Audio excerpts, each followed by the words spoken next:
باپ اور بیٹے اور روح القدس کے نام سے آمین۔ آج ہم مقدس یوحنا کی انجیل اس کا 15واں باب اور اس کی آیات 15 تا 17 پر دھیان و بیان کریں گے، اور آج ہم خدا کے ساتھ دوستی اس کے بارے میں سنیں گے۔ آگے کو میں تمہیں غلام نہ کہوں گا، کیونکہ غلام نہیں جانتا کہ اس کا مالک کیا کرتا ہے، بلکہ میں نے تمہیں دوست کہا ہے، کیونکہ جو باتیں میں نے اپنے باپ سے سنی ہیں میں نے وہ سب تمہیں بتا دی۔ تم نے مجھے نہیں چنا، بلکہ میں نے تمہیں چن لیا ہے اور تمہیں مقرر کیا ہے کہ تم جاؤ اور پھل لاؤ اور تمہارا پھل باقی رہے، تاکہ تم میرا نام لے کر جو کچھ باپ سے مانگو وہ تمہیں دے۔ میں تمہیں یہ حکم دیتا ہوں کہ تم ایک دوسرے کو پیار کرو۔ اوپر بیان کردہ حوالہ سے ذرا پہلے خداوند یسوع مسیح نے کہا تم میرے دوست ہو بشرطے کہ جو کچھ میں حکم کروں تم کرو۔ کیا یہی سچی دوستی کا پیمانہ ہے کہ ہم وہی کرتے ہیں جو ہمارا دوست ہمیں حکم دیتا ہے؟ یہ اس بات پر منحصر ہے کہ ہم کس دوست کے بارے میں بات کر رہے ہیں۔ بہت سے تصورات ہیں جو ہم خدا کے لیے استعمال کرتے ہیں۔ ہم اسے باپ، نجات دہندہ، مالک، رب، بادشاہ، مسیحا، روح اور دوست کہتے ہیں۔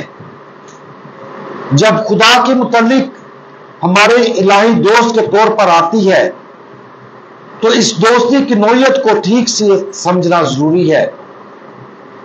خداوند یسوع مسیح کی دوستی ایسی نہیں ہے جو ہمیں صرف دوست بناتی ہے۔ ہمارے خداوند سے دوستی دو برابر کے انسانوں کے درمیان دوستی جیسی نہیں ہے۔ وہ خدا ہے، اور چونکہ وہ خدا ہے اس کے ساتھ ہماری دوستی ان انوکھی خصوصیات کو جنم دیتی ہے جو دوسری دوستی میں موجود نہیں ہے۔ اس لیے یہ کہنا مناسب ہوگا کہ خدا سے بڑا کوئی دوست نہیں ہو سکتا۔ انسانوں کے درمیان ہماری دوستی کی مختلف بنیادیں ہیں۔ یہ ہو سکتا ہے کہ دو لوگوں کے باہمی مفادات ہوں اور وہ ایک ساتھ ان مفادات میں مشغول ہوں۔ یہ ہو سکتا ہے کہ بچپن سے ہی دو لوگوں نے ایک ساتھ بہت خوشگوار وقت گزارا ہو، یا یہ ہو سکتا ہے کہ دو لوگوں نے ایک ساتھ کسی مشکل کو برداشت کیا ہو اور اس تجربے نے انہیں ایک دوسرے کے ساتھ جوڑ دیا ہو۔ لیکن مقدس تھامس ایکوائنس کے مطابق اپنی خالص ترین شکل میں دوستی صرف ایک چیز پر مبنی ہے، اور وہ ہے باہمی محبت۔ خالصتاً محبت بے لوث ہوتی ہے۔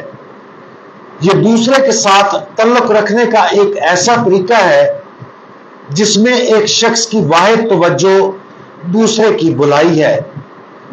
یہ ذاتی مفادات پر مبنی نہیں ہے۔ یہ اس پر بھی منحصر نہیں ہے کہ میں اس سے کیا حاصل کروں۔ اگر ہم پہلا کرنتیوں اس کا 13واں باب اور اس کی آیات 4 تا 8 میں دیکھیں تو مقدس پولس رسول نے محبت کی تعریف اس طرح کی ہے۔ محبت صابر ہے اور ملائم، محبت حسد نہیں کرتی، محبت شیخی نہیں مارتی اور پھولتی نہیں، نہ زیبا کام نہیں کرتی، خود غرض نہیں ہوتی، غصہ ور نہیں ہوتی، بدگمانی نہیں کرتی، نہ راستے سے خوش نہیں ہوتی بلکہ راستے سے خوش ہوتی ہے، سب کچھ ڈھانپ دیتی ہے، سب کچھ باور کرتی ہے، سب باتوں کی امید رکھتی ہے، سب کی برداشت کرتی ہے، اور محبت کبھی جاتی نہیں رہتی۔ یہ نہ صرف محبت کی تعریف ہے بلکہ یہ حقیقی دوستی کی واحد بنیاد بھی ہے۔ جب ہم محبت کی ان تمام خوبیوں پر غور کریں گے تو ہم دیکھیں گے کہ خدا ان میں سے ہر ایک طریقے سے ہمارے ساتھ تعلق رکھتا ہے۔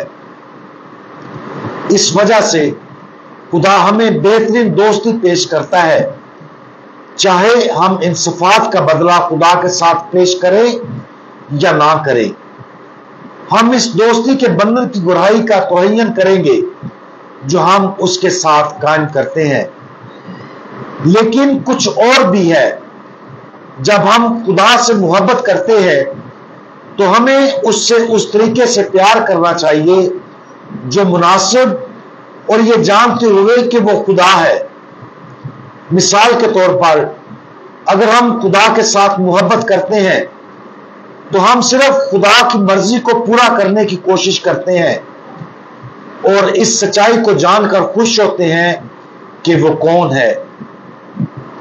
اس طرح ہم خدا کو جب محبت کا تحفہ دیتے ہیں تو یہ تحفہ اس کی عبادت کرنے کی شکل میں پیش کیا جاتا ہے۔ وہ خدا ہے اور ہمیں اس کی عبادت پرستش کرنی چاہیے اور اپنے آپ کو اس کی سپردگی، توکل اور کامل اطاعت میں دینا چاہیے۔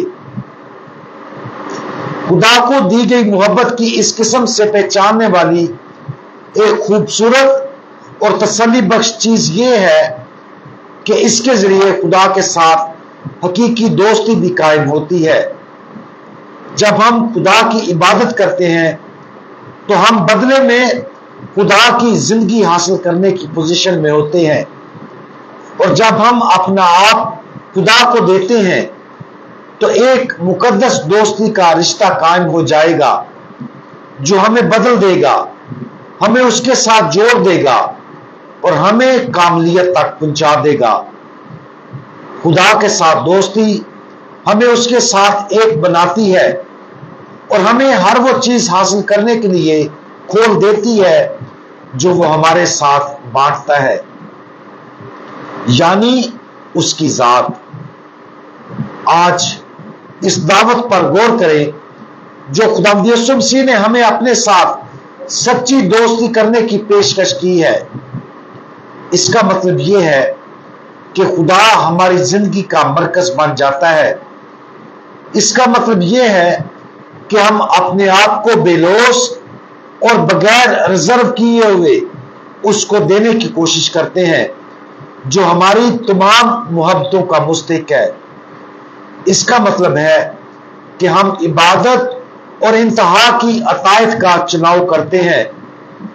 اس طرح کی محبت کا صلہ یہ ہے کہ ہم ایک ایسے بندھن میں داخل ہونے کے قابل ہیں جو اتنا مقدس، اتنا پاکیزہ اور اتنا مکمل ہے کہ یہ ہمیں مکمل کرتا ہے اور ہمیں وہ بنانے کے قابل بناتا ہے جو ہم بننا چاہتے ہیں۔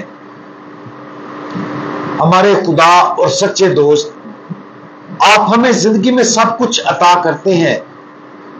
آپ ہمیں اپنی کامل محبت مکمل طور پر اور بغیر کسی ریزرو کے پیش کرتے ہیں۔